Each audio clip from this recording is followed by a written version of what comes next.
Hello, everybody, and welcome to Penguins to Go, your daily dose of Pittsburgh Penguins news and analysis. You can find us on YouTube at Inside the Penguins or anywhere you get your podcasts from. I'm your host today, Nick Brlansky, and we're going to talk a little bit about the Stanley Cup Final because, well, it came to a conclusion, thus putting a stamp on the 2022-23 NHL season. Congratulations goes out to the Vegas Golden Knights, the 2023 Stanley Cup champions. The first Stanley Cup, of course, in Vegas's storied franchise history. And by storied, I mean it's their sixth season. It's kind of ridiculous. But hey, listen, I'm not one of those people that come out here and say, they haven't suffered. They should have had to go through 30 years of losing before getting to get this moment. No, they shouldn't have. Right? I mean, trust me, eventually, the Vegas Golden Knights will be a bad team, and they'll suffer then. It makes no difference. And the same thing goes for all of those organizations and those fan bases that are saying, you know, my team's been in the league for how many years, and they never got a championship, and I haven't had that moment. Eventually, I would say eventually, they will. It's not a given. But you can't fault the team that took advantage of the system. Clearly, nobody knew what they were doing in 2017 whenever the expansion draft rolled around for the first time. They took advantage, and 6 years later, they're Stanley Cup champions. Congratulations to Vegas. Congratulations to Bill Foley, who correctly predicted that. He said Cup in 6. I think that was back in the first season. He said Cup in 6, and he was right. So congrats to them, and also congrats to the Pittsburgh Penguins, or the former Pittsburgh Penguins, who are now Stanley Cup champions. In Phil Kessel's case, he is a Stanley Cup champion once again. He is now three-time Stanley Cup champion Phil Kessel. Great to see. He hadn't played since Game 4 of the first round for the Vegas Golden Knights. But hey, listen, he's a three-time Stanley Cup champion. He's had a storied career, and he gets another ring. Congratulations to him, and congratulations to Teddy Blueger as well.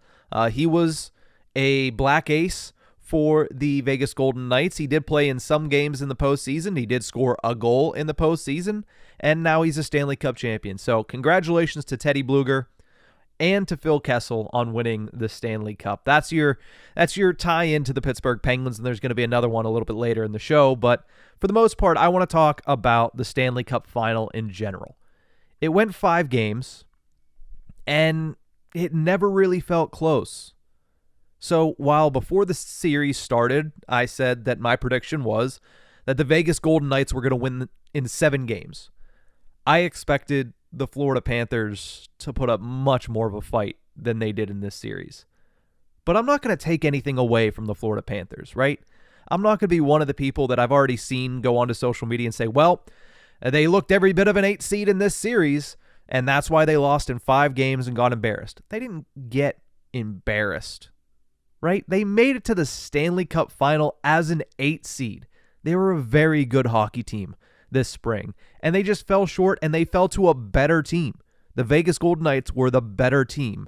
And I would say all 5 games, even though Florida won Game 3 in Sunrise, I would say Vegas was still the better game for most of that evening. So when I look at this series, Ekblad, as we heard, playing with multiple broken bones. He scored a goal in Game 5, playing on, I believe, a broken foot, and also had a torn-up shoulder, something like that. Matthew Tkachuk didn't play in Game 5, but he did play in Game 4 with a broken frickin' sternum. So you think that that affected the series at all? Whenever at 2-1, really the last chance for the Florida Panthers to get back into the series would have been to win Game 4. Matthew Tkachuk plays with a broken frickin' sternum. I mean, the guy's a warrior. He had a great postseason, and if you're the Florida Panthers, you have to be extremely happy with how year 1 with Matthew Tkachuk went in your organization. So that clearly made a difference. And then the biggest difference of all, while I don't completely blame him because the Vegas Golden Knights were an absolute wagon this postseason and were scoring goals at will against great goaltending. I mean, you look at what they were able to do to Connor Hellebuck, what they were able to do to Jake Ottinger, what they were able to do in the second round to Stuart Skinner. and now what they were able to do to Sergei Bobrovsky, the Vegas Golden Knights were just a murderer's row of goal scorers from the top of the lineup all the way down to the bottom in this postseason. And Sergei Bobrovsky, he had a rough series. You know, he looked like the best goaltender in the league for the majority of the playoffs, but he had a rough series. And at the end of it, it was a 5-game series, wasn't particularly close, and now we sit here at the end of the 2022-2023 season with the Vegas Golden Knights at the top of the mountain. It goes back to what I said, though, before the final even started. I said I want it to go 7 games. I will always predict a 7-game series in the final when I believe it and when I'm really, really hoping for it. And that's all I want, is a good Stanley Cup final. But for the most part, we haven't been getting it very often. I would say, looking back on the past 15 finals, only 6 of them have been good. 6 of them have been something that lived up to the hype. Last year, I would say last year lived up to the hype. Now, would I have liked to see Avs Lightning go 7 games? Yeah, but the Lightning going for their 3rd straight Stanley Cup against a Colorado Avalanche team that was absolutely phenomenal. And those games were very intriguing. I thought those were great games, and that was a good series. So I'd give that to 2022. 2019, Blues over the Bruins, one of the best Stanley Cup Final series since the lockout in 2005. I'd say Blackhawks Lightning in 2015 was a good series. I would say the same thing for Blackhawks versus Bruins in 2013. 2011, you almost automatically have to put it in there. Bruins over the Canucks in 7 games because it was a 7-game series, but the Bruins absolutely blew out the Canucks in all 4 of their wins, not just one of them, because you get that sometimes where there's a blowout victory in the Stanley Cup and you just say, hey, that was a dud game, but the rest of the series was good. All 4 wins for the Boston Bruins over the Canucks were blowouts, including Game 7 in Vancouver.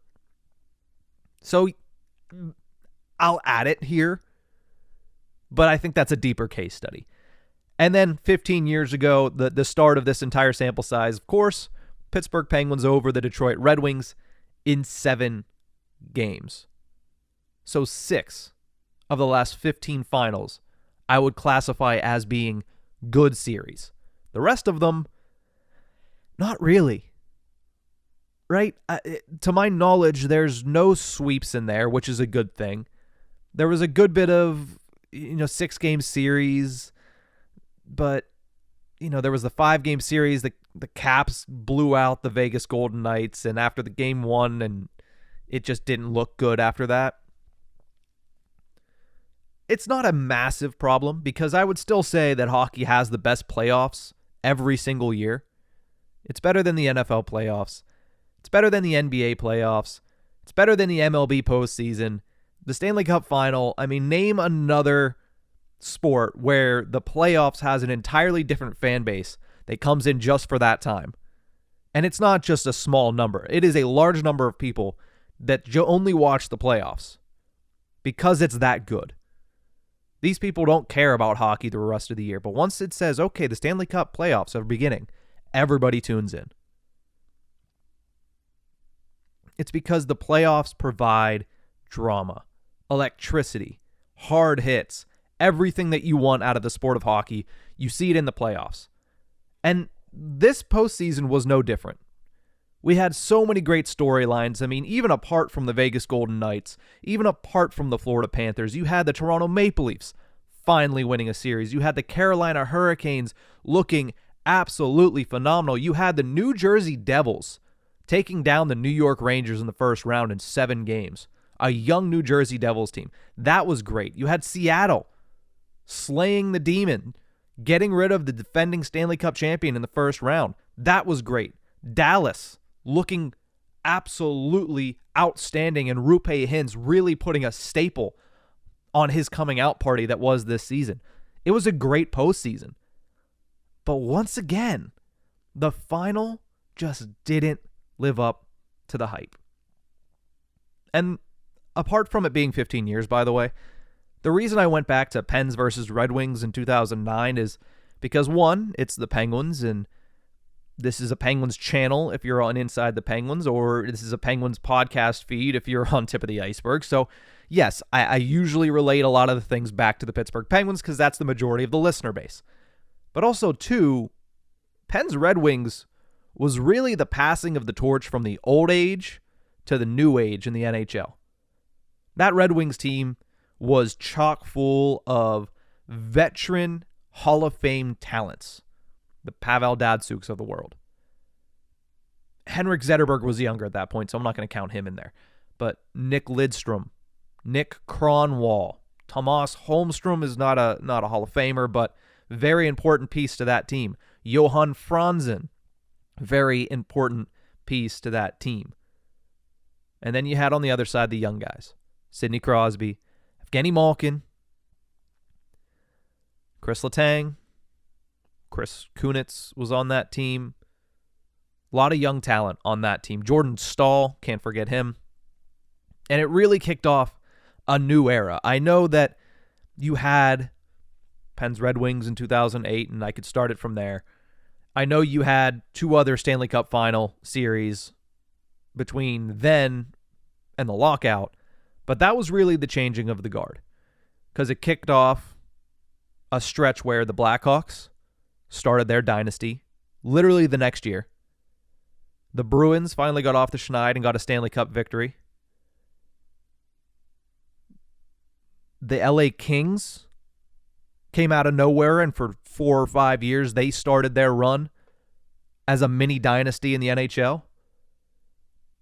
And as soon as the Penguins won that series, shortly after, the Lightning began their ascent to becoming what they ended up being eventually in 2020 through 2022, which was the class of the NHL and the team to beat in the Eastern Conference.